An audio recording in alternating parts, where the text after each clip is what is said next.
Hello everyone, कैसे हैं आप सब लोग। Welcome back to ICT virtual classroom Dehradun. मैं निखिल राणा क्लास 8 का अपना मैथ्स का टॉपिक रिवीजन कंटिन्यू रखेंगे, जो कि है हमारा कंपेयरिंग क्वांटिटीज। तो चलिए अपनी क्लास शुरू करेंगे। एंड शुरू करने से पहले हमेशा की तरह थॉट ऑफ द डे लेके चलते हैं। तो आज का थॉट ऑफ द डे है बच्चों, mistakes are proof that you are trying. जी हाँ, mistakes are proof that you are trying.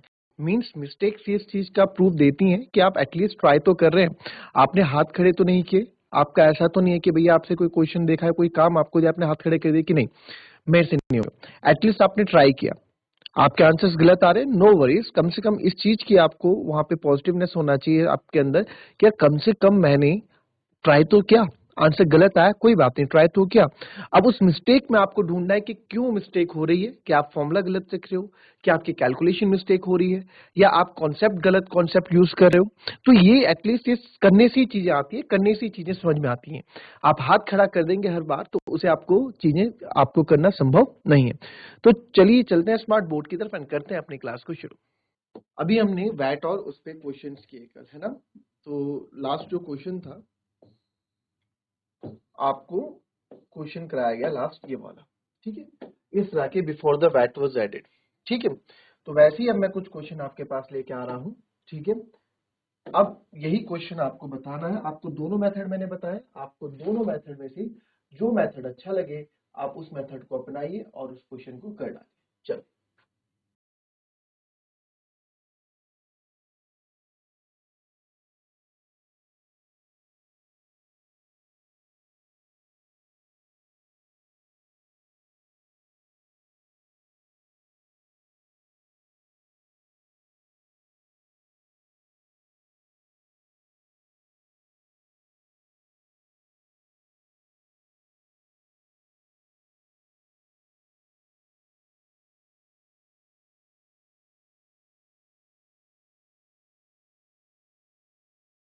आपको दोनों तरीके से मैंने क्वेश्चंस बता रखे हैं, तो यहाँ भी अगेन दोनों तरीके से मैं आपको क्वेश्चन करके दिखाऊंगा।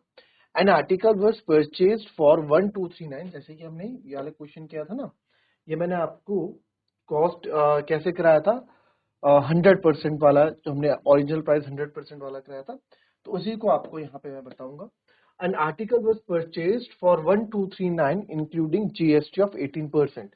तो आपका ये आपने जो खरीदा है, ठीक है, जो कॉस्टिंग जो आपकी है, तो आप इसको सीपी भी बोल सकते हैं और आप इसको एसपी भी बोल सकते हैं ना, सीपी भी बोल सकते हैं और एसपी भी बोल सकते हैं आप इसको। तो आपको जो आपको यहाँ पे लगे, तो हम सेलिंग प्राइस लेते हैं क्योंकि आपने आर्टिकुलर्स परचेज हमने खरीदा है। तो यहाँ पे जो कॉस्ट प्राइस है अभी खरीदा है, तो सीपी ऑफ आर्टिकल, ठीक है, विद इंक्लूडिंग जीएसटी ना, विद जीएसटी। तो जीएसटी के साथ जो इसका प्राइस है वो है ₹1239। और जो इसमें जीएसटी लगी है,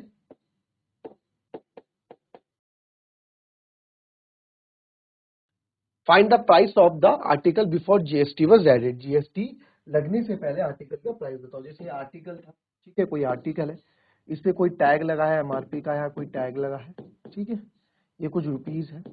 अब जब आपका बिल आया तो बिल में क्या हुआ, रुपीस में आपका प्लस जीएसटी ऐड हो गया, और जब जीएसटी ऐड हुआ तो आपकी एक फाइनल कीमत आई 1229 जो ये।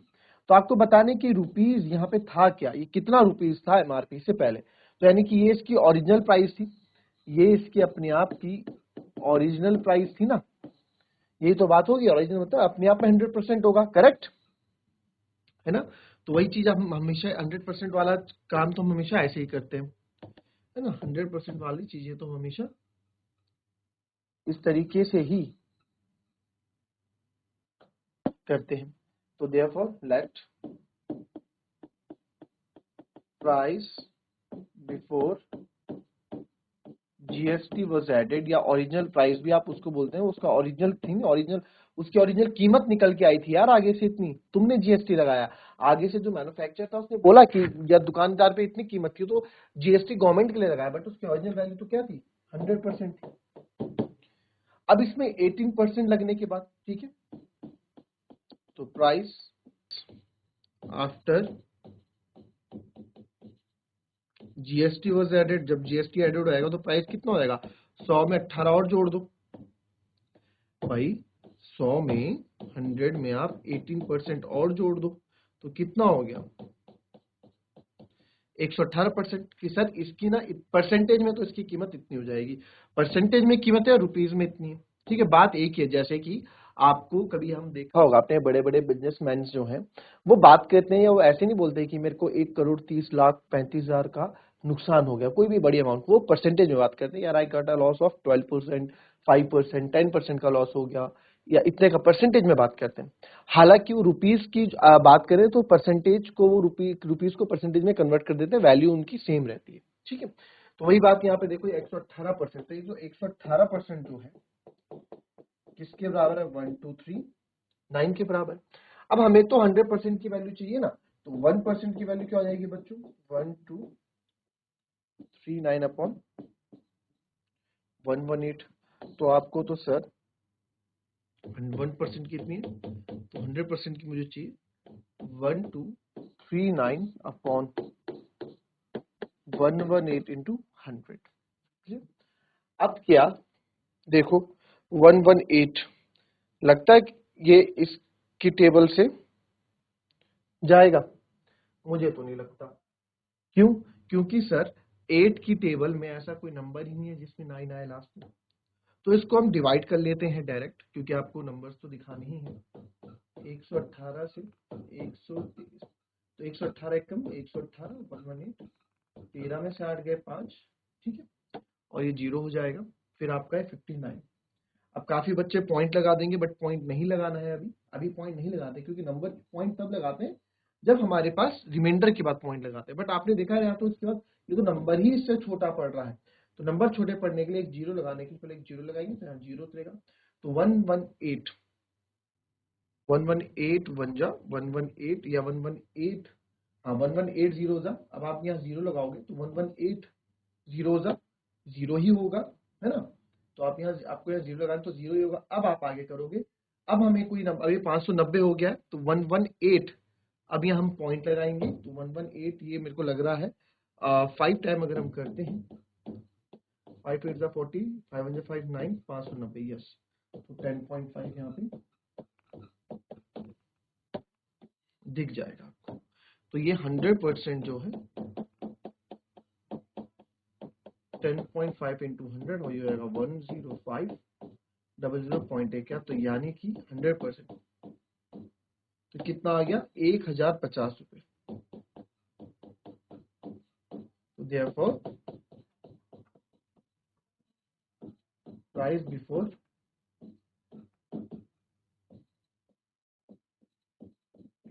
GST was added is ₹1050। Clear?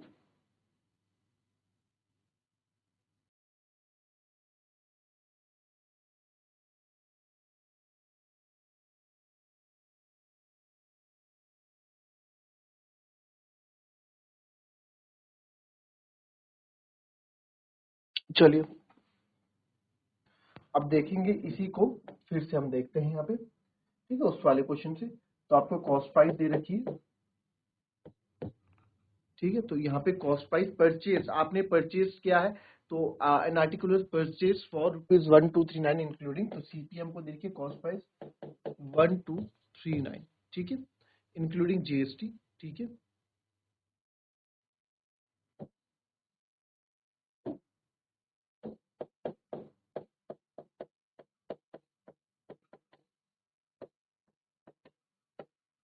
ठीक है, अब जो ये वाला क्वेश्चन हमारे पास दूसरा होता है, मैंने आपको बताया भी था उस दिन, है ना, मैंने आपको उस दिन भी बताया था कि जीएसटी वाला जो क्वेश्चन है उसको हम किस तरीके से यहाँ पे देखेंगे। इसमें आप ना एक काम करो, जीएसटी वाज एडेड ना,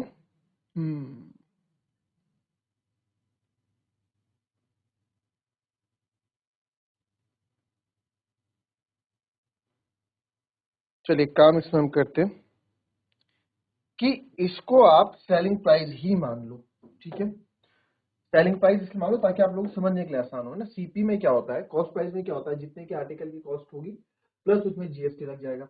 तो आप इसको जब भी अगर दूसरे मेथड से करना है तो आप सीपी एसपी मान लो भाई, आपने दुकानदार ने बेचा है ना, तो उसने तो कितने का बेचा है इंक्लूडिंग जीएसटी, उसने 1229 रुपए का बेचा है। उसने तो कितने का बेचा है, इतने का बेचा है, क्योंकि आपको मैंने उससे एक चीज समझाई थी कि जो अगर आपका कॉस्ट प्राइस जितने की आपका प्राइस का आर्टिकल है, एमआरपी हो या कॉस्ट प्राइस हो, ठीक है, आपकी कॉस्ट प्राइस पे जितने में आपने प्लस उसमें अगर हम जीएसटी ऐड करके दे दें तो आपको क्या मिल जाता है, सेलिंग प्राइस मिल जाता है। ये बताया था कि नहीं बताया था? अगर आप लोगों को याद होगा तो हमने ये चीज की थी, जैसे कि कौन से क्वेश्चन में की थी,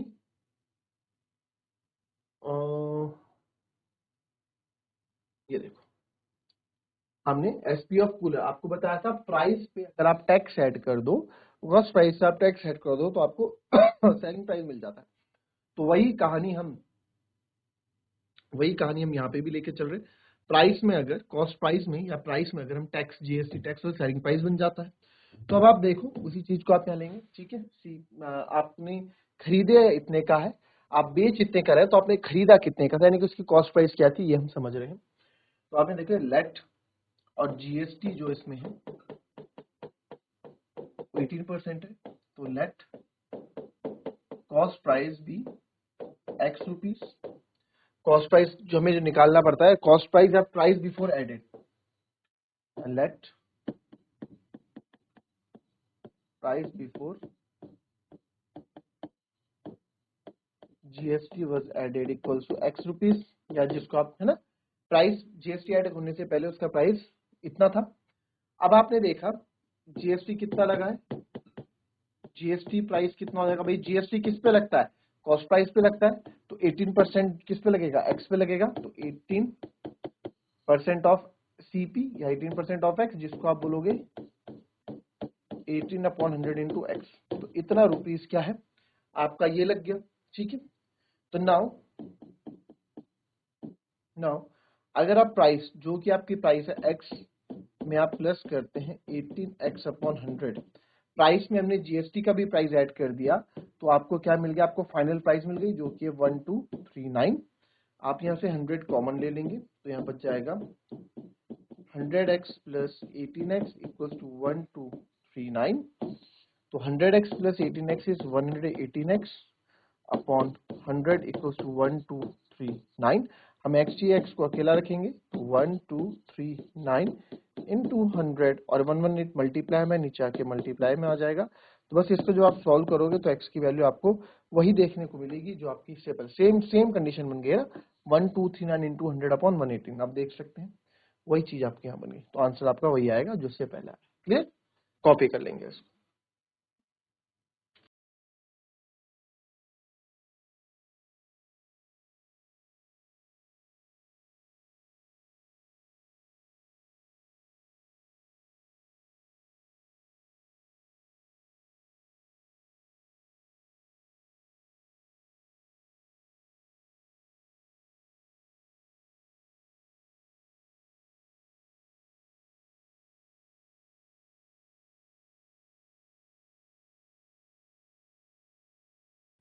चलिए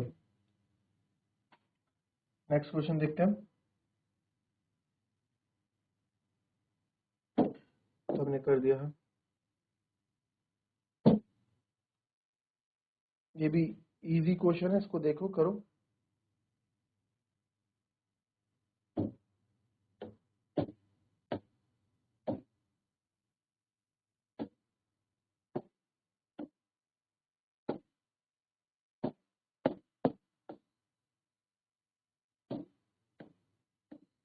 करो, बहुत easy question. The price of a TV is 13,000 rupees, the sale tax charge on it at the rate of 12%, find the amount that Vinod will have to pay if he buys it. बहुत ही easy question है, बहुत ही easily आप इस question को कर सकते हैं। टीवी का प्राइस आपको दे रखा है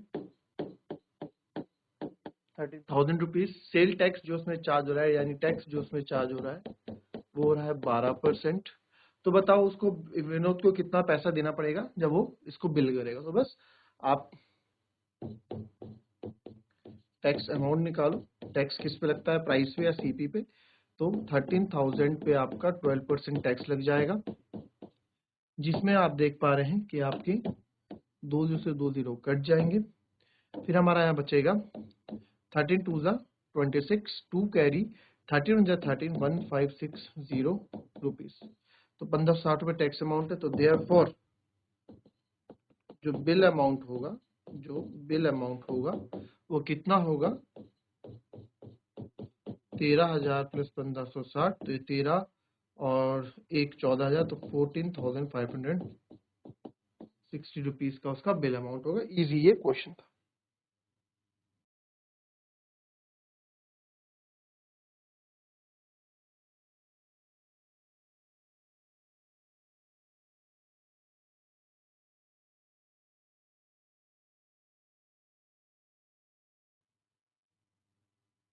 अब देखिए, अब हम ना कुछ एक चीज और सीखते हैं यहाँ पे। आपको जो आप कंपाउंड इंटरेस्ट और सिंपल इंटरेस्ट में आपको यह बताता हूँ कि कंपाउंड इंटरेस्ट और सिंपल इंटरेस्ट आखिरकार होता क्या है। ठीक है, उस पर हम बात करेंगे।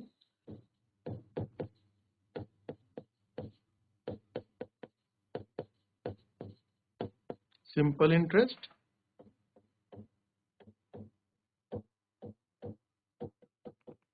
और कंपाउंड इंटरेस्ट, ठीक है, इसको बोलते हैं CI और इसको बोलते हैं SI। तो देखिए, साधारण ब्याज क्या होता है? साधारण ब्याज, अच्छा पहले कुछ टर्म्स आप सीख लो।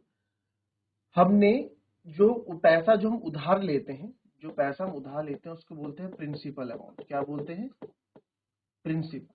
ठीक है, प्रिंसिपल अमाउंट आपकी क्या होती है? पहले इसको कुछ समझ लें आप।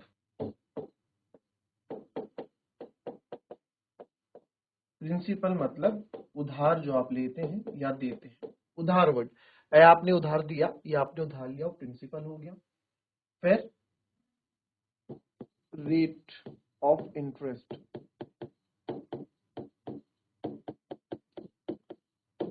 ब्याज की दर या ब्याज का दर, कितने परसेंटेज में आपने रेट ऑफ इंटरेस्ट दिया। फॉर एग्जाम्पल 1,000 रुपए आपको चाहिए थे, वही टैक्स वाली बात हो गई। 1,000 रुपए चाहिए थे, एक में आपने बोला कि मैं तेरे को 1,000 रुपए दे रहा हूँ, किसी आपके दोस्त ने बोला मैं तुझसे 20% ब्याज पे दूंगा। 20% ब्याज मतलब यानी जब तू लौटाएगा तो 20% एक्स्ट्रा ब्याज, मतलब एक्स्ट्रा ही होता है। तो 1,000 का आपने 20% निकालोगे तो यानी कि 200 रुपए आप एक्स्ट्रा दोगे। तो टोटल जो आप दोगे, जो टोटल आप दोगे वो आपका होता है अमाउंट। क्या होता है? तो टोटल कितनी अमाउंट दोगे आप? 1,000 प्लस 1,000 प्लस 200। तो ये क्या दिया आपने? अमाउंट, यानी कि टोटल जो आप बाद में ब्याज वापस करोगे, ब्याज के साथ पैसा वापस दोगे, यानी अमाउंट होता है कुल, जो आप लास्ट में कुल पैसा या कुल जो आप पैसा वापस दोगे। ठीक है, तो रेट ऑफ इंटरेस्ट आपका ये होता है यहाँ पे। फिर आता है अमाउंट। अमाउंट आपको पता ही लग गया, अमाउंट यानी कि कुल आप कितना बाद में वापस दोगे, कुल आप बाद में कितना वापस दोगे।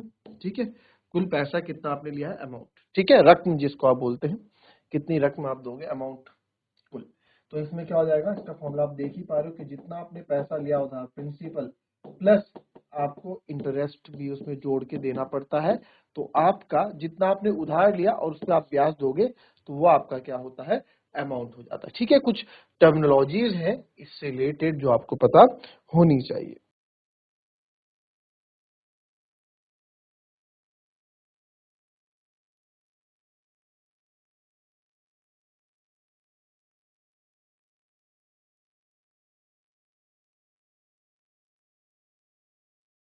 ठीक है, ये लिख लिया होगा। अब आ जाते हैं वापस प्रिंसिपल। सिंपल इंटरेस्ट में, सिंपल इंटरेस्ट क्या होता है? साधारण ब्याज जो हर कोई दे देता है। कंपाउंड इंटरेस्ट आपका बैंकिंग में यूज होता है बहुत जगह। तो आपने फॉर एग्जांपल किसी से 100 रुपए उधार लिए। ठीक है, हालांकि 100 रुपए को उधार लेता नहीं, समझने के लिए हम छोटी अमाउंट ले रहे हैं ताकि आपको कोई दिक्कत ना हो। ठीक है, प्रिंसिपल आपने 100 रुपीज दिया, टाइम 3 इयर्स के लिए आपने लिया। ठीक है, 3 साल के लिए आपने क्या किया कि सर 3 साल के लिए हमने पैसा क्या ले लिया, उधार ले लिया। ठीक है जी, 3 साल के लिए आपने पैसा उधार ले लिया, तो पहले साल की जो अमाउंट होगी या पहले साल का जो इंटरेस्ट होगा, हाँ, और इसमें जो रेट है, रेट ऑफ इंटरेस्ट, वो है 10%, यानी कि 10% के ब्याज से ही उसने क्या दिया, 10% के रेट से ही उसने दिया। ठीक है। तो पहले साल कितना पैसा लौटाएगा आप देखोगे, अमाउंट ऑन फर्स्ट ईयर कितना लौटाएगा जी। ठीक है, तो आप बोलोगे सर 100 रुपए लिए थे, 100 में आपने 10% और जोड़ दो। ठीक है, 100 में आप 10% और जोड़ दो, तो 100 का आप 10% निकालोगे। ठीक है, प्रिंसिपल आपका 100 रुपए, इंटरेस्ट कितना है, 10% है। ठीक है, तो अमाउंट ऑन फर्स्ट ईयर जो देगा, तो देखो 1000 का 10% हमने निकाला, दो दो करके, तो यानी कि 100 रुपए, सॉरी 1000 का नहीं, 100 रुपए का 10% निकाल रहे हैं ना, तो एक जीरो कम कर दो, एक जीरो कम कर दो, दो जीरो से दो जीरो कट गया, यानी कि 10 रुपए, 110। तो यानी कि अमाउंट ऑन फर्स्ट ईयर कितना दे रहा है, 110 रुपए वो दे रहा है। ठीक है, फिर आते हैं सेकेंड ईयर में। सेकेंड ईयर में 110 रुपए हो गया। सेकेंड ईयर में उसने कितना किया, सेकेंड ईयर में वही बात होगी भाई, कितने का प्रिंसिपल, ये क्या है, प्रिंसिपल है, ये उधार ले रखा है उसने प्रिंसिपल, और ये क्या है इसका इंटरेस्ट जो आप लगा रहे हो, रेट ऑफ इंटरेस्ट। ठीक है, इंटरेस्ट भी नहीं बोलेंगे इसको, रेट बोलेंगे, जो इसकी दर है। इंटरेस्ट तो आपका ब्याज होता है ना, सिंपल, तो ये क्या है, rate of interest. Second year में क्या है भाई, सेकेंड ईयर में भी भाई सर 100 रुपए इसने उधार ले रखा है हमसे, प्लस 100 का अगेन 10% निकालोगे 10 रुपए, तो अगेन पे आ जाएगा 110 रुपए।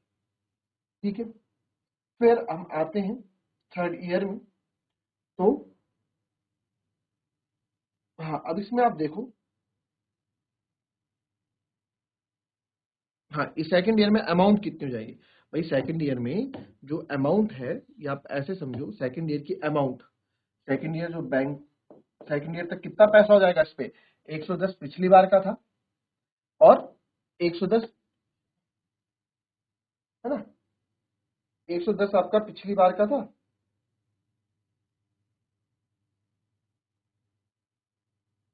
ठीक है, 110 सर हमारा थर्ड ईयर का जो उसका रेट होगा, 110 हमारा पिछली बार का था, और 110 आपका पिछली बार का था, और ईयर एंड अमाउंट जो होगा, ठीक है, सेकेंड ईयर की जो अमाउंट होगी, सेकेंड ईयर की अमाउंट आप समझो कि सर सेकेंड ईयर की अमाउंट की बात हम जो कर रहे हैं, पहले तो वही देख लो, 100 रुपए वो होगा।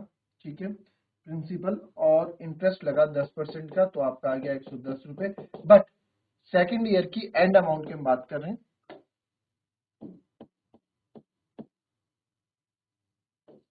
एंड अमाउंट, यानी कि एंड में जो अमाउंट होगी कितनी है सर, 110 रुपए तो उसने पहले के देने हैं, 110 रुपए तो पिछले साल के हैं ना, 110 रुपए तो पिछले साल के हैं ही, और इस बार कितना इंटरेस्ट आया, इंटरेस्ट है 10%, कितना इंटरेस्ट लगा सर, 10 रुपए का इंटरेस्ट आया, तो 10% और दोगे, तो 110 में आप 10 रुपए और जोड़ दो, कितना हो गया, 120 रुपए।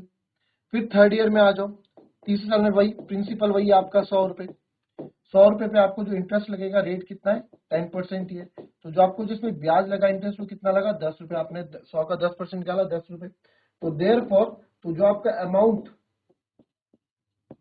एट थर्ड ईयर हो जाएगा, तीसरे साल जो आपका अमाउंट हो जाएगा, वो कितना हो जाएगा, एक पिछले साल तक 120 देने थे, और 10 रुपए और आप इस बार जोड़ दो, तो कितना हो जाएगा, 130 रुपए आपका हो जाएगा। ठीक है, ये आपका हो गया 130 रुपए। अब बात आते हैं कंपाउंड टेस्ट में।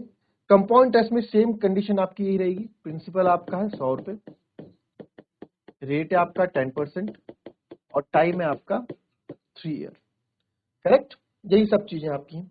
अब इसमें मजेदार बात क्या है, पहले साल के लिए आप देखोगे, पहले साल के लिए हमेशा सेम रहेगा, तो मैं अमाउंट नहीं लिख रहा हूँ, फर्स्ट ईयर लिख रहा हूँ केवल, तो फर्स्ट ईयर में सर 100 रुपए पे, ठीक है, 100 रुपए है, इस तरह से बताता हूँ, हमेशा मैं रखूंगा, ये प्रिंसिपल होगा, ये इंटरेस्ट होगा, 100 रुपए का ये मेरा प्रिंसिपल है, इंटरेस्ट इसमें 10 रुपए, सर 10 रुपए कैसे निकाला आपने, 100 का 10% निकाला, वही जो वहां क्या था, कितना हुआ, 10 रुपए। ठीक है, तो 10 रुपए, तो टोटल जो अमाउंट आएगी, ईयर एंड अमाउंट जिसको हम बोलते हैं, ठीक है, एंड में अमाउंट जो आएगी, एक साल के आखिरी में अमाउंट कितनी आएगी, 110 रुपए। ठीक है, अब सेकेंड ईयर में भाई हमने कितने साल तक ले लिया है, हमने कितने साल तक ले, वही सेकेंड ईयर में पी आई और लास्ट में जो अमाउंट आएगी, है ना। अब हमने कितने साल के लिए, 3 साल के लिए लिया है ना। अब बैंक के अकॉर्डिंग, या फिर आपने अगर लोन दिया है तो आपने तो 3 साल के लिए लोन दिया है, तो या फिर अभी आप ऐसे समझो, हम बैंक से जनरली हम लोग बैंक से लोन लेते हैं, तो हमने 3 साल के लिए लोन लिया कंपाउंड इंटरेस्ट में। तो आप यहाँ जनरली ये बात समझो कि सर आपने क्या क्या है ना, मैं देखो इसको करेंगे इतना समझा इसलिए रहा हूं ताकि आपको समझ में आए कि इसके बीच में डिफरेंस क्या है। अदरवाइज करना तो हमेशा फॉर्मूले से है, फॉर्मूले से करेंगे दोनों क्वेश्चन बहुत आसान तरीके से, उसमें घबराने वाली बात नहीं है। बट अभी यहाँ आप कॉन्सेप्ट समझो कि यहाँ पे अब आपके लिए बैंक वाले ने बैंक के अकॉर्डिंग आपके 1 साल हो गया, 2 साल और बचे, 1 साल तक आप पे कितने रुपए हो गए, 110 रुपए उधारी हो गई। ठीक है, क्यों? क्योंकि 100 रुपए तो सर आप बोलोगे सर हमने तो 100 लिए थे।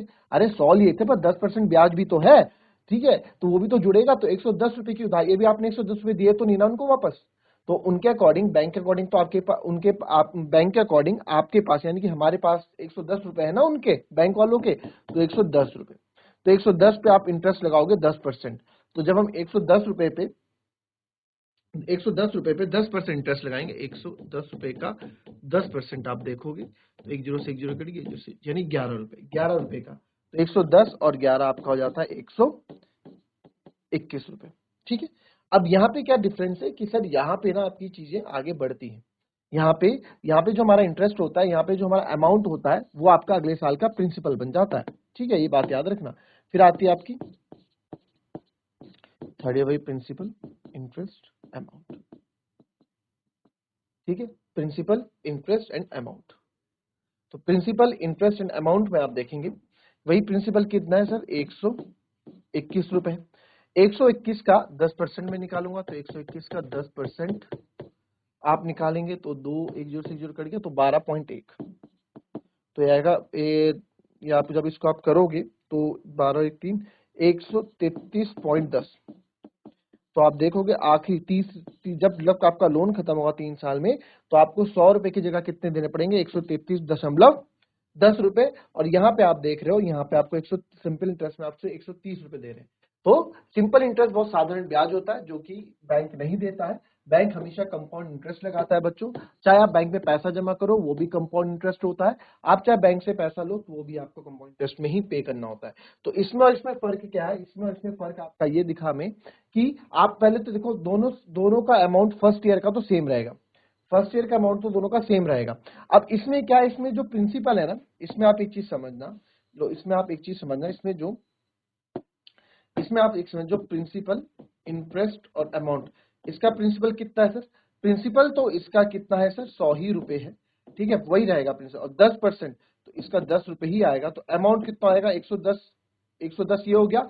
और पिछले बार का कितना है सर, पिछले बार का 10 रुपए, यानी कि आप कुछ नहीं करोगे, जो आपका जो इसमें लगेगा ना प्रिंसिपल 110 और 110, तो ईयर एंड अमाउंट कितना हो जाएगा, ईयर अमाउंट आपने देखा इंटरेस्ट 10 रुपए, तो 110 में आपको 10 और ऐड कर देना 120, यानी कि इसमें ना प्रिंसिपल चेंज नहीं होता, एक ही प्रिंसिपल यही रहता है। बट इसमें प्रिंसिपल चेंज होता रहता है। इसमें जो आपका हर साल का अमाउंट होगा वो आपका अगले साल का प्रिंसिपल बन जाएगा, इस साल का अमाउंट अगले साल का प्रिंसिपल बन जाएगा। तो जो इंटरेस्ट लगता है आपका, देखो जो भी आपका ब्याज लगता है प्रिंसिपल पे ही लगता है। प्रिंसिपल मतलब जो आपने उधार लिया होता है, उधार दिया होता है, तो जो भी आपका रेट ऑफ इंटरेस्ट लगेगा हमेशा प्रिंसिपल भी लगेगा। ये थोड़ा बहुत डिफरेंस था, इसका नहीं समझ में आया तो आप बोलिएगा, मैं इसको फिर से समझाऊंगा, अदरवाइज कल से हम इसके क्वेश्चंस करेंगे। So that's all for today बच्चों, मिलेंगे आपसे अपनी कल की नेक्स्ट क्लास में। तब तक के लिए be happy, be healthy and be safe. Thank you and have a nice day.